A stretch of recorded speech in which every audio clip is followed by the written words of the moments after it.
Hello అండి, మీ అందరి కోసం ఒక మంచి వీడియోతో మీ ముందుకు వచ్చేసానండి. ఈరోజు ఇక్కడ చూసారా, నేను ఏం చూపిస్తున్నాను, నేరేడు చెట్టు. ఇక్కడ నేరేడు చెట్టు, నేరేడు పండ్లు. మరి నేరేడు పండు అంటే ఇష్టం ఉండని వాళ్ళు ఎవరుంటారు చెప్పండి. ఇది సీజన్ కదా, మనము సీజనల్ ఫ్రూట్ని అయితే అస్సలు వదిలిపెట్టకూడదు. మనం బయట మార్కెట్లో ఎక్కడ దొరికినా కూడా కొనుక్కోవాలి. మనం మార్కెట్లో దొరుకుతూనే కొనుక్కోవాలనుకున్నప్పుడు మరి ఇంటి దగ్గరే పక్కనే బాల్కనీలో అందేలాగా ఉంటే ఎవరు ఊరుకుంటాం చెప్పండి. మనము న్యాచురల్గా పెరిగిన ఫ్రూట్స్ కానీ ఏవైనా సరే, పండ్లు కానీ కూరగాయలు కానీ వదిలిపెట్టాం కదా. అలాగే ఈరోజు కూడా ఇక్కడ నేరేడు పండ్లు చక్కగా మీకు చూపిస్తున్నాను. ఇవన్నీ ఎలా ఉన్నాయి, ఎక్కడి నుంచి వచ్చాయి, ఎలా తీసుకొచ్చామన్నది ఇప్పుడు ఈ వీడియోలో చూపించిపోతున్నాను. టేస్ట్ అయితే చాలా సూపర్గా ఉన్నాయండి, చాలా స్వీట్గా ఉన్నాయి. కొన్ని అయితే కొంచెం బాగా పండినాయి, కొన్ని అయితే ఇంకా పండాలి. ఇక్కడ చూసారా, మీకు నేరేడు చెట్టు చూపిస్తున్నాను. ఇదైతే జస్ట్ మాకు బాల్కనీలోకి ఒక చిన్న స్టిక్ పెడితేనే అందేలాగా ఉంటుందండి. ఇది ఏ మందులు ఎరువులు వేసినవైతే పళ్ళు కాదు, న్యాచురల్గా పెరిగిన చెట్టు. అది చూసారా ఎన్ని కాయలు చక్కగా మీకు కనిపిస్తూ ఉన్నాయి. ఇక్కడ ఒకటే గుత్తిలో పండువి ఉన్నాయి, పచ్చివి ఉన్నాయి. మనం ఎంత మార్కెట్లో కొనుక్కున్నప్పటికీ కూడా మన చేత్తో కోసుకున్నది పండైనా, పువ్వైనా, కూరగాయలైనా, ఆకుకూరైనా, ఏదైనా సరే మన పెరట్లో కుండీలో వచ్చిన చిన్న పువ్వు కూడా మనకి ఎంతో సాటిస్ఫాక్షను, ఎంతో హ్యాపీనెస్ ఉంటుంది కదా. మరి అలాగే ఇంత చెట్టు, అన్ని కాయలు చెట్టు నిండా కనిపిస్తున్నప్పుడు మరి కోసుకోవాలని ఎవరికి ఉండదు చెప్పండి. అందుకని ఒక చిన్న చిట్కాని ఉపయోగించి కాయలు అనేవి కొన్ని అయితే కోసుకున్నామన్నమాట. చూసారా, ఇక్కడ చెట్టారు కొమ్మలు ఉన్నాయన్నమాట. ఆ పండ్లు ఎంత బాగున్నాయో. అంతవరకు అయితే మా దగ్గర కర్ర లేదు, అయినప్పటికీ అందిని మటుకు కోయడానికి ఒక చిన్న స్టిక్ని అయితే చిన్న టిప్ తోటి అరేంజ్ చేసేసుకున్నామండి. మన స్టిక్ ఉంటుంది కదా, మాప్ స్టిక్. ఆ మాప్ స్టిక్కి అయితే వాటర్ బాటిల్ని కట్టేసి మేము ఈ రకంగా ఇన్ని పండ్లు అయితే కోసుకోగలిగామండి. అది ఎలా అన్నది ఇప్పుడు మీకు చూపిస్తున్నాను చూడండి. ఈ వీడియోలో మేము ఎలా కోసామన్నది కూడా చూపించాను. మీరు వీడియోని అయితే స్కిప్ చేయకుండా చివరి వరకు చూడండి. మీ ఇంటి దగ్గర కూడా ఇలాంటి చెట్టు ఉంటే మీరు ఇలాగే ట్రై చేసి కోసుకోవచ్చు.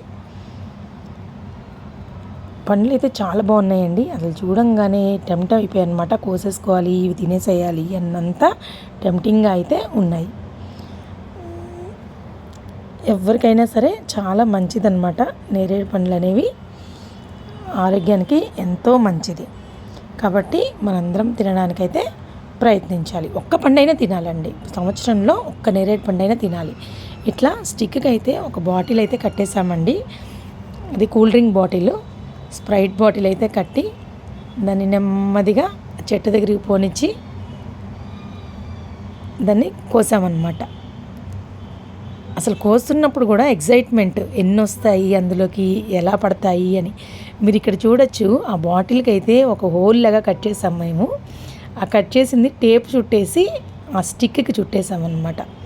అప్పుడు ఆ రకంగా కాయలన్నీ ఆ బాటిల్లోనే పడ్డాయి.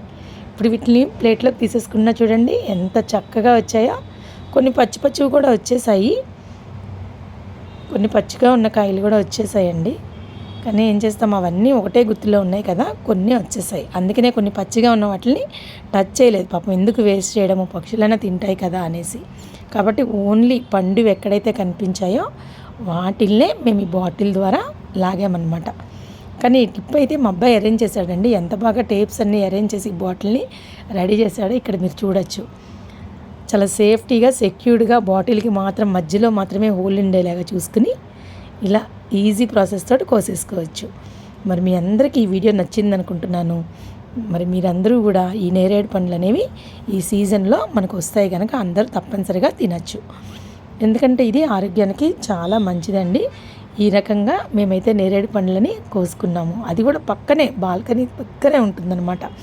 ఇలా నేరేడు పండ్లు తిన్న తర్వాత ఆ గింజల్ని పడేయకుండా వీటిని ఏం చేశాను, నేను ఎండలో పెడుతున్నాను. డైలీ ఎండలో పెట్టాలి. ఇప్పుడు మనకు వేసవకాలం కనుక చాలా ఎండ ఉంటుంది కనుక వీటన్నింటిని ఎండలో పెట్టచ్చండి.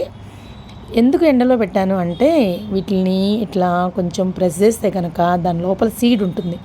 ఆ సీడ్ అనేది షుగర్ పేషెంట్స్కి చాలా మంచిదన్నమాట, హెల్త్కి.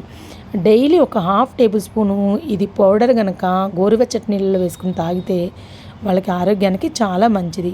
మరి మీరందరూ కూడా ఈ నేరేడు గింజల్ని పడేయకుండా ఇట్లాగే ఎండబెట్టుకుని పౌడర్ చేసుకుని యూస్ చేసుకోవచ్చు. Thank you for watching.